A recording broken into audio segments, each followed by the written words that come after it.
Le pays solution est menacé. Nous alertons le monde entier. Il faut intervenir pour la République démocratique du Congo. Nous sommes là. Le pays solution est menacé.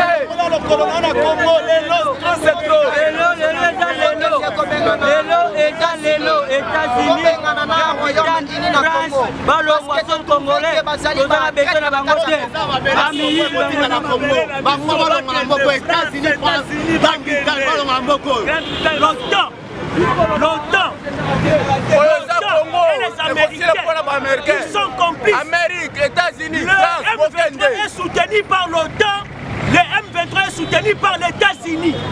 Il n'y a pas à nous mentir. Et j'ai suivi madame l'ambassadrice de l'États-Unis en disant qu'ils sont ensemble avec nous. Vous n'êtes pas ensemble avec nous. Vous nous tuez, vous tuez nos frères à Est. Je suis comment? C'est ça.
C'est bon, vraiment. Ok.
Ici,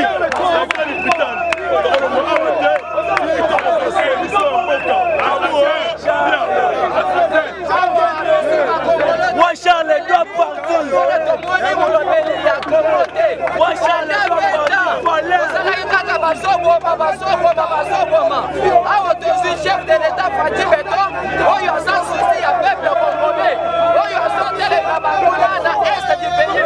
Yango tozolo na peuple congolais. Maman papa, otelema. Tosana te ya kozonga simate, tosana mulobeli na biso te.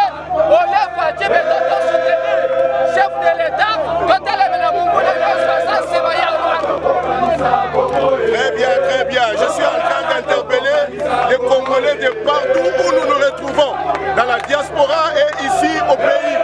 Nous devons comprendre les enjeux. Quels sont la compréhension des enjeux est très important. Souvenez-vous que dans ce pays, on a parlé de caoutchouc rouge, où on coupait les mains de nos ancêtres. Pourquoi? Parce qu'il y avait progrès technique, on avait besoin du caoutchouc pour fabriquer donc, le pneu afin que les voitures et tout ce qu'on a créé à cet âge-là puisse évoluer. Et puis on a passé à une deuxième phase pour faire les portables, pour faire les ordinateurs. Ils avaient besoin du coltan. C'est comme ça que la guerre à l'Est, on continue à tuer et le sang coule tous les jours. Il n'y a personne qui parle. Aujourd'hui, il y a un troisième enjeu, c'est les voitures électriques. On a besoin de notre cobalt et de notre lithium. Si les Congolais ne se réveillent pas, ces gens vont continuer à nous maltraiter. Comment vous pouvez vous imaginer qu'il y a une multinationale qui a signé un contrat avec le Rwanda voisin pour l'exploitation du lithium, alors que le Rwanda n'en a pas. La grande qualité du lithium se trouve chez nous au Tanganyika. Tout ça pourquoi? Parce que le président de la République leur a dit qu'il faut des contrats gagnant-gagnant. Et ils veulent prendre comme ils veulent en désordre. Cette fois-ci, si nos familles vont mourir, nous sommes tous des hommes, nous avons tous les sangs rouges. Ils vont nous tuer tous au Congo. Et eux aussi, ils vont quitter ce pays parce qu'ils vont commencer à mourir. Je l'ai dit. Merci, n'a pas ce message pour les Congolais. Partout où allez, tu as les matins de défendre Mboka. Les lobbies sont se mobilisés à Tongo. Nous aussi, nous sommes des jeunes. Quand il y a une ambassade en Angleterre, on a manifesté mécontentement, il y a complice, il y a Grande-Bretagne derrière le Rwanda. Tu as une ambassade en France, tu as un message. Tu as un message. Message n'a besoin de Zamoko. Dans 48 heures, uniquement, la Grande-Bretagne va pas ambassade. Soit à revoir Bakor Naye, soit à l'on a même mis Naye. N'a pas les Allemands avec les Rwandais. Sans qu'un colombolate a quitté Abima. Tu as une coopération gagnant-gagnant. 50-50. Mais pas que derrière Rwanda. Rwanda tient sa machine à Congolais. Pas bien minéraux na biso. Et que ne la bango la communauté. Politique on a de voyamo. À cause d'ayamo. Toye kosa la même toye mais contentement na biso.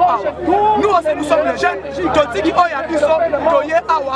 On a pour défendre l'intérêt na biso. Merci beaucoup. Bande konabiso. Oyo bazana ba pays étrangers.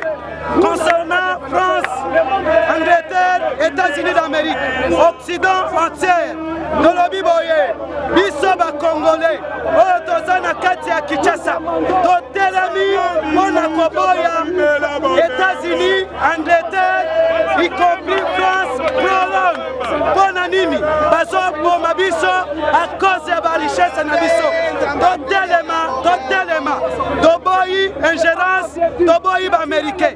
Toboyi Grande-Bretagne, Toboyi France, parce que ce sont des criminels. Biden a un criminel assassin. Jean-Michel a un criminel assassin. Charles III a un criminel assassin. Macron a un criminel assassin. Bango basali quoi changer. Makila ya ba Congolais, na ba minéraux na biso, ba boma biso, pote ba yiba, ba ressources naturelles oya Congo. Yango biso nyonso totelemi.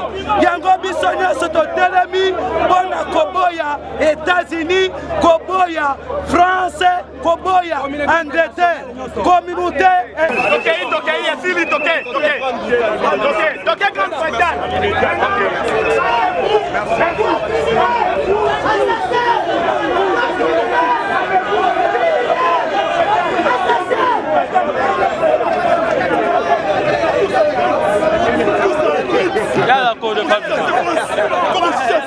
C'est bon, on a qu'il fallait. Ici, le peuple congolais va mis ici dans ma boko. Nous allons prendre en charge.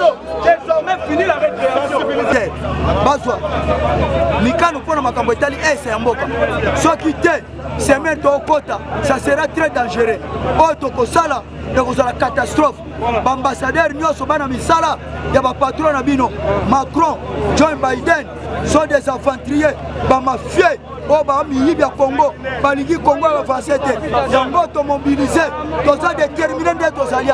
Oh ils allaient ultimatum de Pessibino. Semaine prochaine, Tokoya et contre la catastrophe.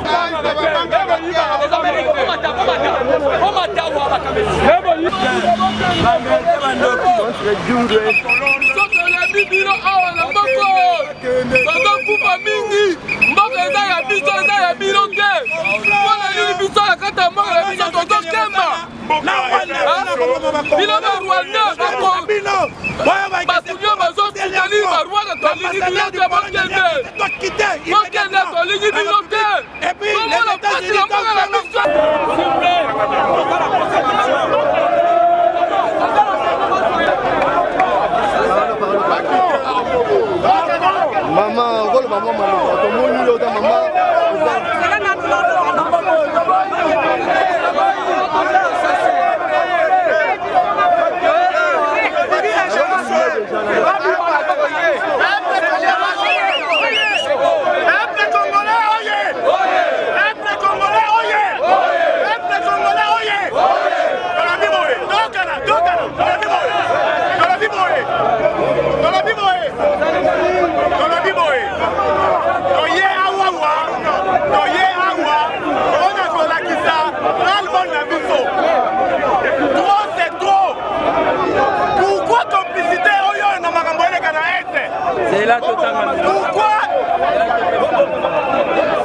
des actions de manifestation pacifique jusqu'à chasser les ambassadeurs de CSA, ICA, Royaume-Uni et voire même l'ambassadeur de la France pour leur collaboration discrète avec les Rwandais qui agressent la République démocratique du Congo par leur certitude du M23, du viol, qui tire et du pire, le minerai congolais par Macron, assassin, Macron, assassin, Macron, assassin, Macron, assassin, Macron, assassin, Macron, assassin, déstabiliser la République démocratique du Congo. Et pouvez pas la demande de la RDC de dialoguer avec les M23 au lieu de sanctionner les Rwandais qui depuis 1994 les Rwandais ont changé les noms de l'institut. FC de Goma, CNDP, jusqu'à M23 pour cacher son agression aujourd'hui avec un seul but, de piller le minéraux congolais.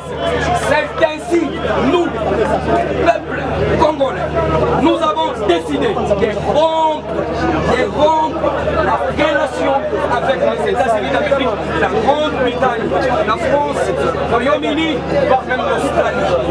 Et alors, nous demandons à l'ambassadeur, à l'ambassadrice des ISA, de la France, voire même de la Grande-Bretagne, de l'Australie, de quitter le pays, de quitter les Sénégal. Dans 48 heures. Je lis et je vous remercie.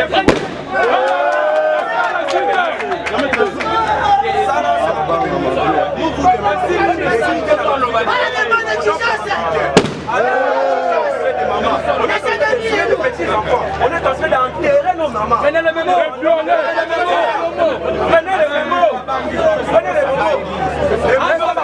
Ok. La séance est levée. Merci l'accueil. Le Congo gagne toujours.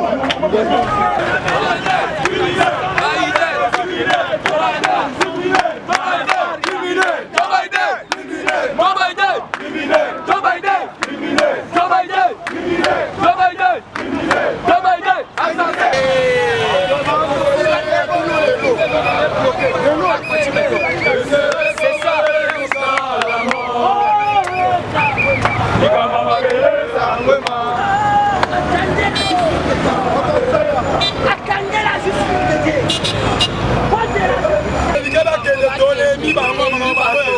Toi c'est trop. biso na mboka na biso kozala bawumu te na mboka na biso ça c'est il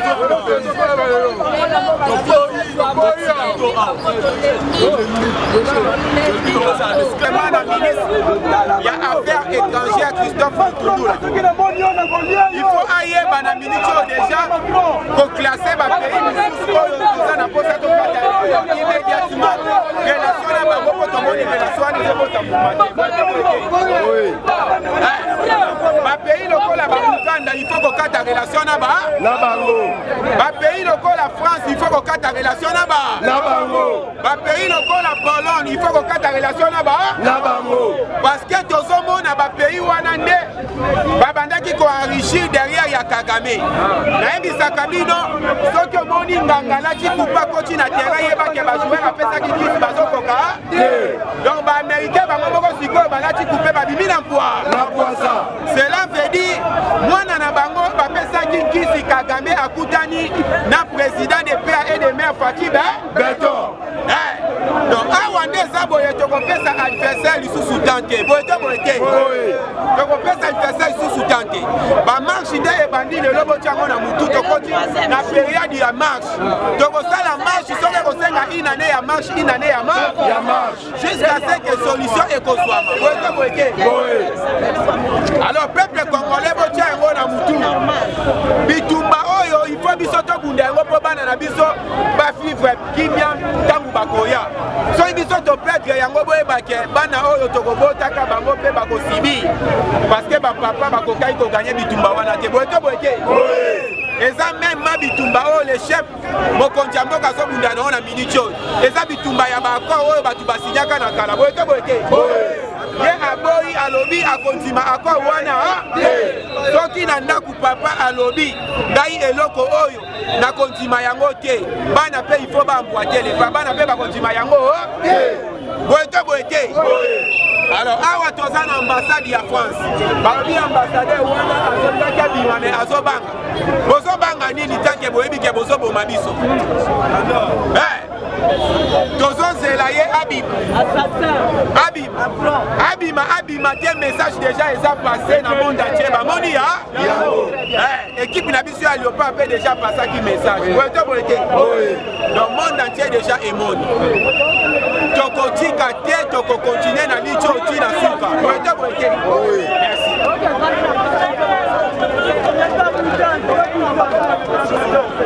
peuple congolais, viva, viva, oye koya, oye koya, oye koya, oye koya,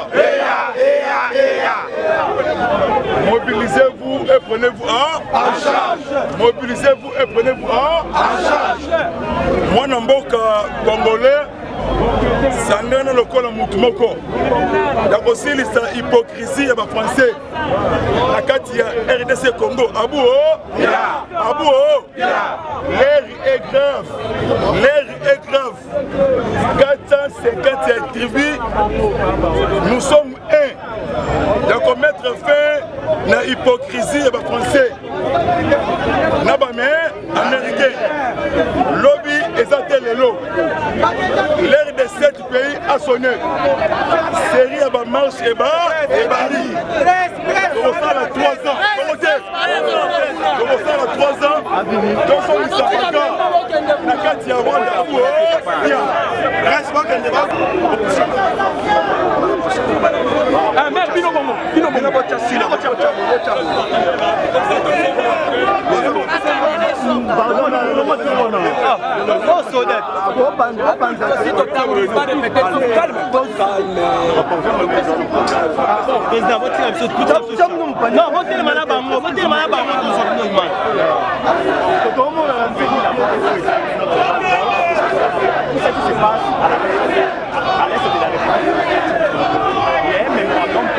Nous sommes venus à l'égard de la France. Ces mémorandums, tout ceci. Nous, peuple congolais, décidons de mener des actions et des manifestations pacifiques jusqu'à chasser les ambassadeurs et tout ça, de la Grande-Bretagne, de la France, pour leur collaboration illustrée avec Rwanda, qui a fait République démocratique par l'air du M23 qui viole, qui tue, qui pille et les minéraux congolais par la collaboration discrète jusqu'au M23 pour cacher son agression aujourd'hui avec un seul but de piller les minéraux congolais. C'est ainsi que nous, peuple congolais, nous avons décidé de rompre les relations avec les États-Unis d'Amérique, la France, le Royaume-Uni, et nous demandons à l'ambassadrice des USA, l'ambassadeur de la France, le Royaume-Uni, de quitter les sols congolais dans l'immédiat. Très bien, bien parlé. Comme j'ai eu à le dire, pourquoi cette politique de deux poids, deux mesures? Regardez ce qui se passe à l'Ukraine, entre la Russie et l'Ukraine. L'Ukraine est agressée, mais vous voyez maintenant l'implication de la communauté internationale derrière l'Ukraine, en particulier les États-Unis d'Amérique. L'Ukraine est soutenue sur le plan financier, logistique, militaire. Mais pourquoi nous sommes agressés par les Rwandais en complicité avec les impérialistes, les Occidentaux? Mais il y a toujours des menaces verbales. Il y a toujours non, nous exhortons, nous supplions les Rwandais. Fermez l'ambassade, quittez le pays. Nous sommes en train de dire ceci. Fermez l'ambassade, quittez le pays. Il y a plus de 10 millions de morts à l'Est. Les Américains, vous devez quitter le pays, fermez les ambassades. Il y a toujours des menaces verbales. Raison pour laquelle nous sommes en train de dire ceci. Trop c'est trop avec l'omerta de la communauté internationale. La loi du silence de la communauté internationale. Ça doit cesser. Ça doit cesser. Il faut dégager. Quitter notre pays. Ok, la canal piste. Merci. À l'est de la République. Allez-y, dire au micro. Les Congos appartiennent au Congo. Nous ne voulons pas de la France, nous ne voulons pas de la l'OTAN, République démocratique du Congo. Vous êtes en train de soutenir les Rwandais qui pillent nos minéraux. Nous les Congolais, on le dit trop c'est trop, faire avec la France. Fermez l'ambassade, quittez le pays avant les choses nous donnons à la France sans condition. Peuple congolais, oyez! Peuple congolais, oyez! Voilà, nous voici maintenant devant l'ambassade de la France. Nous sommes venus ici juste pour passer le message. Alors nous avons le mémoratoire. Nous allons marcher. Donc il y a un ambassadeur Basali Batrete pour le Congo. Mémoratoire, mémorandum.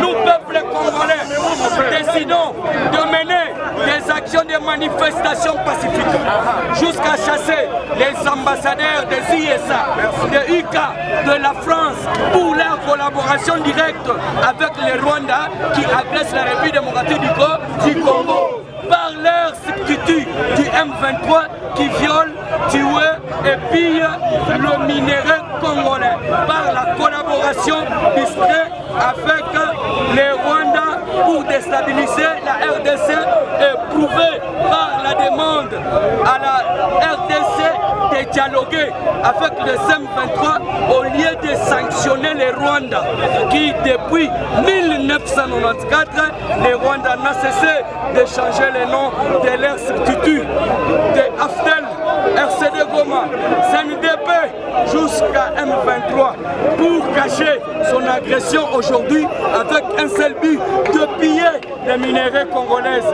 C'est ainsi, nous, peuple congolais, nous avons décidé de rompre les relations avec les États-Unis d'Amérique, la France, le Royaume-Uni, l'Australie, et nous demandons à l'ambassadrice des ISA, l'ambassadeur de la France, de la Otosakobenga Pologne, même aussi de Otosakobenga Royaume-Uni, de quitter les sols congolais. J'ai dit,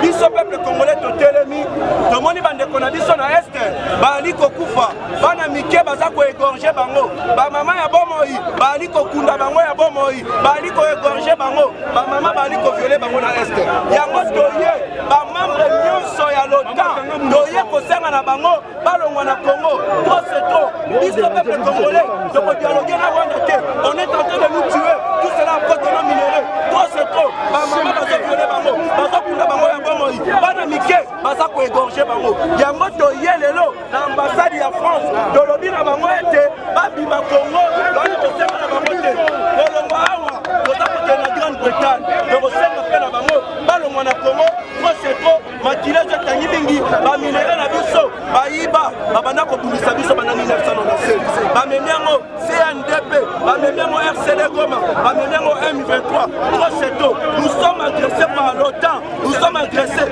par les Américains la France Grande-Bretagne même na Pologne bango nyonso bazali banguna na biso bamembre nyonso ya l'OTAN baza banguna ya Congo trop c'est trop tomisi en charge peuple congolais oye.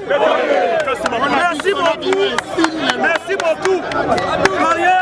Oyebi que France a saboté biso de reprise. Oyebaki koya ya Sarkozy ya Matoi Milai. Ayebi se République démocratique du Congo pour Congo soit kimia et photo soit bomengo na biso donc kabola na bala. Oyokaki Macron koya na ye aw. Alobi Congo eza capable ya kosécuriser intégrité territoriale ya Congo depuis 1994.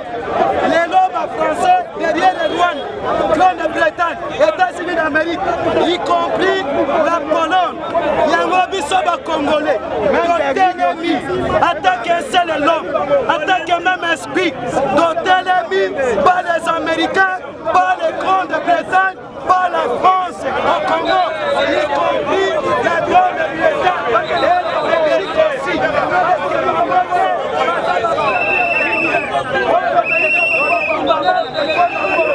Les richesses de la République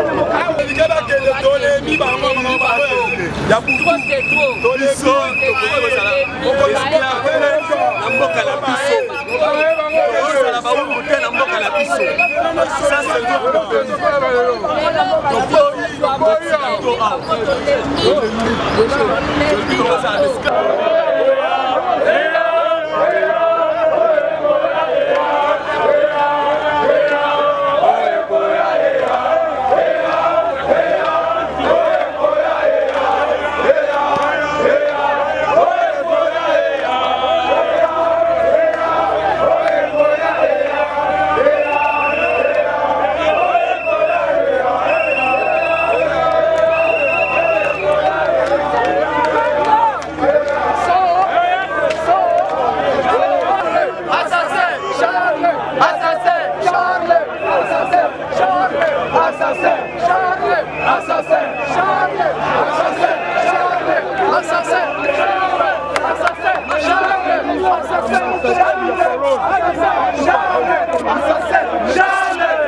Chef de l'État Fatih Beton, oyo sans souci à peuple congolais, oyo sans télé babangona na est du pays.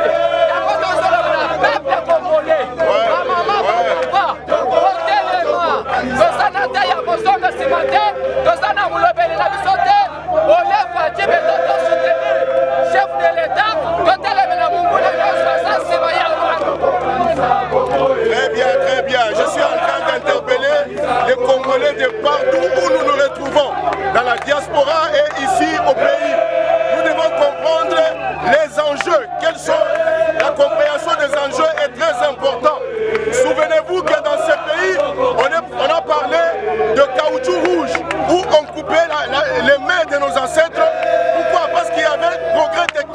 avait besoin du caoutchouc pour fabriquer donc, le pneu afin que donc, les voitures et tout ce qu'on a créé à cet âge-là puisse évoluer.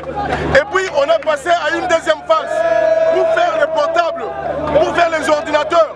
Ils avaient besoin du coltan.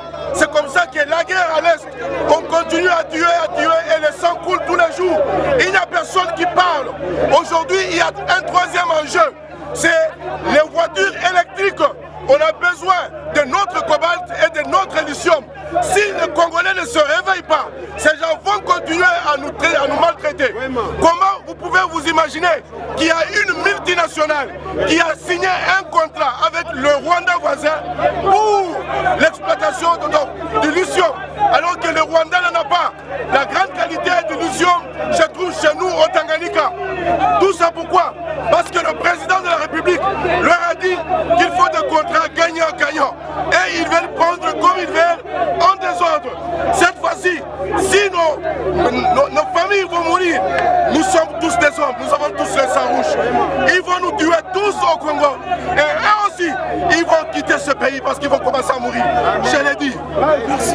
Merci. Merci. Message les Congolais. Partout, vous allez les matins défendre Mboka. Les lobbies sont se mobilisés à Tongo. Nous aussi, nous sommes des jeunes. Quand il y a une ambassade en Angleterre, on a manifesté mécontentement. Il y a complice, il y a Grande-Bretagne derrière le Rwanda. Donc, où est l'ambassade en France? Tu peux un message. Tu peux un message.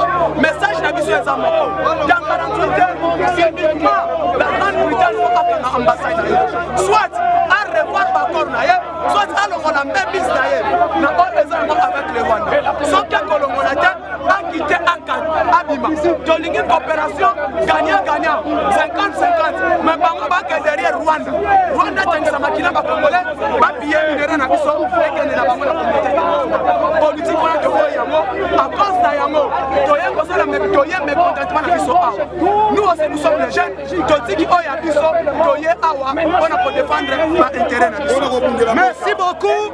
Bande Konabiso, Oyo Bazana va pays étranger.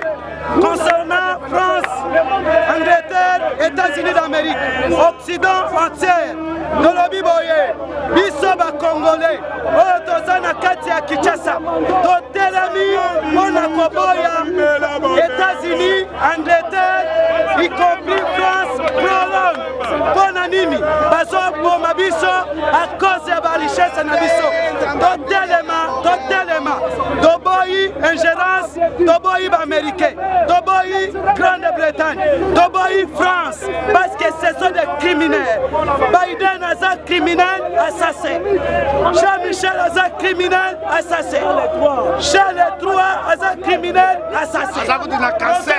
Macron a un criminel assassin. Bango Basali quoi changer. Makila ya ba Congolais, na ba minéraux na biso, ba boma biso, bote ba yiba, ba ressources naturelles, oya Congo. Yango biso nyonso totelemi.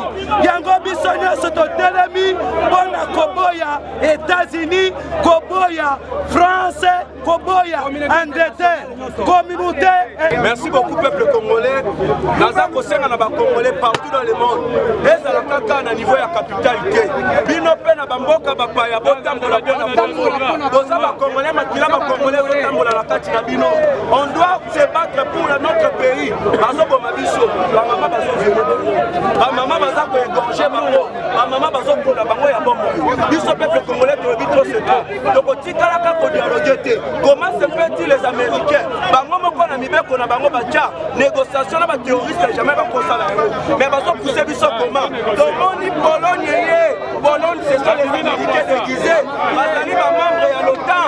Balingi ba pousser biso to dialoguer na makasi. Même Monisco, oyo déjà bandi déjà kosala été. Kota na France à Sadek, Abunda, Toboyi Monisco, Toboyi États-Unis, Monisco va vivre à 40%, na mbongo américain, toyebi nyonso wana, biso ba Congolais tosengi, bato nyonso bazali à l'OTAN, la République démocratique du Congo babima, topesi bango 48 heures, trop c'est trop, ba minéraux za biso, toko dialoguer te, toko négocier te, toko kende na bino na wa bozo sema te, toko kende kaka na sima FARDC, na ba wazalendo, toko lona bitumba oyo, toyebi ete Congo, et Kotika la Moko, et Kotika la Kokabonate, organisation et que ça les maté. Ba minéraux na biso pour ça par force et ça pour na ba congolais uniquement pour la République démocratique du Congo. Maman nangai donc bunda kilo suka donc bunda bozo bazo violer bino bazo boma bino biso peuple congolais to mis en charge. Ande kona biso oyo eza likambo ya mabele. Vous savez que la constitution est la loi fondamentale de notre pays. Notre constitution, l'article 63 sur le Baboui. Tout Congolais a le devoir sacré de protéger son pays et son intégrité territoriale face à toute menace ou de l'agression de l'extérieur. Il faut comprendre que les Américains, sont agresseurs numéro 1 du peuple congolais.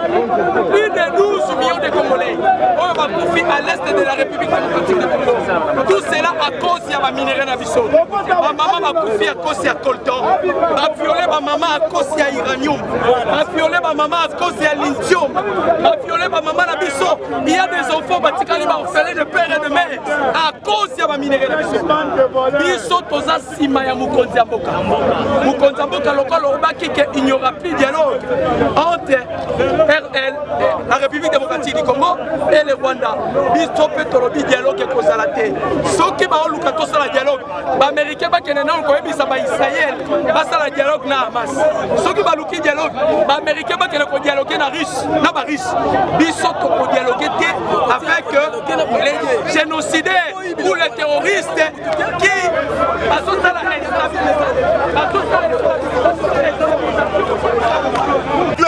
c'est la conscience nationale. Vous devez vous lever partout. Ouais.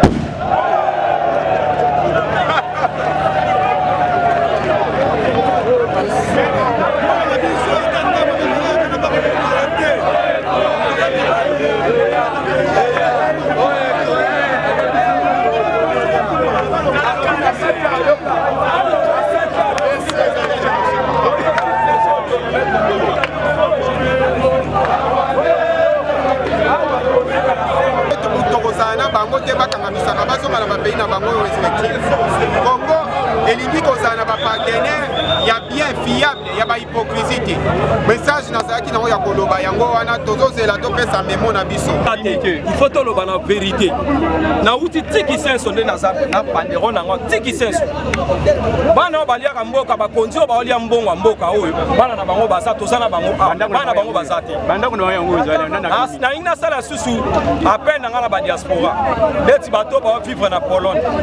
À quoi sert qu'on vivre quand même pas ces ans en mboka.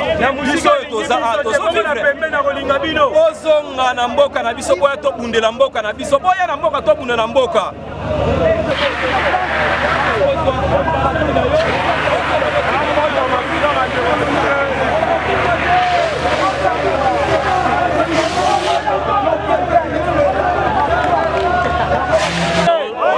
Peuple congolais, oyez!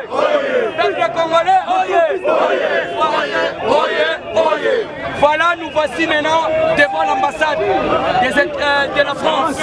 Nous sommes venus ici juste pour passer le message. Alors nous avons le mémoratoire.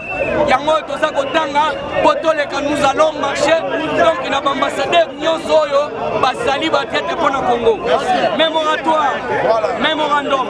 Nous peuple congolais décidons de mener des actions de manifestation pacifiques jusqu'à chasser les ambassadeurs des ISA, de UK, de la France pour leur collaboration directe avec les Rwandais qui agressent la République démocratique du Congo par leur substitut du M23 qui viole, tue et pille le minerai congolais par la collaboration discrète avec les Rwandais pour déstabiliser la RDC et prouver par la demande à la RDC de dialoguer avec le M23 au lieu de sanctionner les Rwandais qui depuis 1994 les Rwandais n'ont cessé de changer le nom de leur substitut de Aftel, RCD Goma, CNDP jusqu'à M23 pour cacher son agression aujourd'hui avec un seul but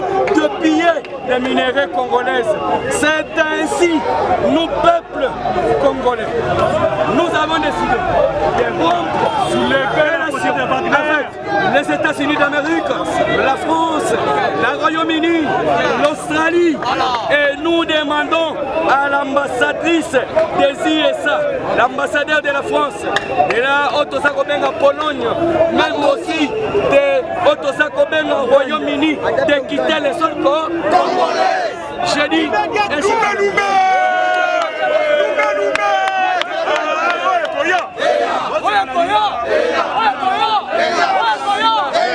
ozela na lingala kimia ezala biso peuple congolais totelemi tomoni bandeko na biso na este bali kokufa bana mike baza koégorge bango bamama ya bomoi bali kokunda bango ya bomoi bali koégorge bango bamama bali koviole bango na este yango toye bamambre nyonso ya l'OTAN toye kosenga na bango balongwa na Congo trop c'est trop biso peuple congolais tokodialoguer na Rwanda te on est en train de nous tuer tout cela à cause de nos minéraux trop c'est trop bamama bazoviole bango bazokunda bango ya bomoi bana mike baza koégorge bango yango toye lelo na ambassade ya France tolobi na bango ete babima Congo bali kosenga na bango te kolongwa awa toza kokende na Grande-Bretagne tokosenga mpe na bango balongwa na Congo trop c'est trop makila ezotangi mingi baminere na biso bayiba babanda kobundisa biso bana 1997 bamemi yango CNDP bamemi yango RCD Goma bamemi yango M23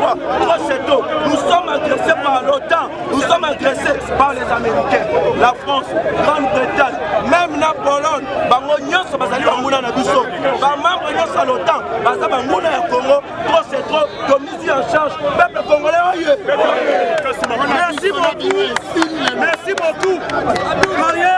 Oyebi que France a saboté biso de reprise. Oyebaki koya ya Sarkozy, ya Matoi Milai. Ayebi se République démocratique du Congo, po Congo ezwa kimia, et poto zwa bomengo na biso, tokabola na bapaya. Oyokaki Macron koya na ye aw. Alobi Congo eza incapable ya kosécuriser intégrité territoriale ya Congo depuis 1994. Les lobes français derrière le Rwanda, Grande-Bretagne, États-Unis d'Amérique, y compris la Pologne. Yango biso ba Congolais, Totelemi, attaque un seul homme, attaque même esprit, Totelemi par les Américains, par les Grande-Bretagne, par la France au Congo, y compris la